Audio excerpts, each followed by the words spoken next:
যে জান্নাতের ঘ্রাণ 40 বছর দূরের রাস্তা থেকেই পাওয়া যায়। সুবহানাল্লাহ পড়েন। প্রিয় ভাইরা, এখান থেকে জান্নাতে পৌঁছতে লাগবে 40 বছর। এত দূর, কত বছর? সবাই বলেন কত বছর?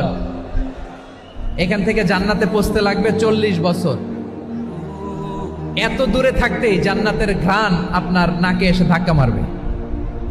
বিষ্ণুই বলেন, যে ব্যক্তি কোন সংখ্যালঘুকে হত্যা করে জান্নাতের ঘ্রাণ তো পাবেই, জান্নাতে তো ঢুকতে পারবেই না, জান্নাতের ঘ্রাণও তার নাকে লাগবে না। পড়েন না আউযুবিল্লাহ।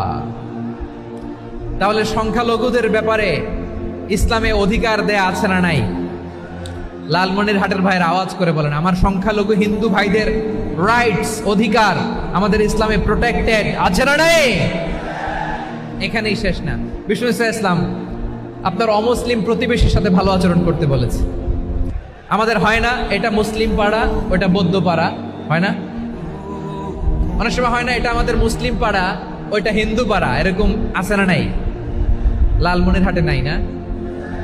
আছে? হিন্দু যদি আপনার প্রতিবেশী হয় কি করবেন? ওরে কষ্ট দিবেন নাকি?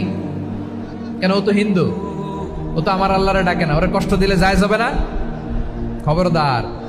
বিষ্ণু ইসা ইসলাম বলেন, মান কানা ইউমিনু বিল্লাহ ওয়াল ইয়াউমিল আখির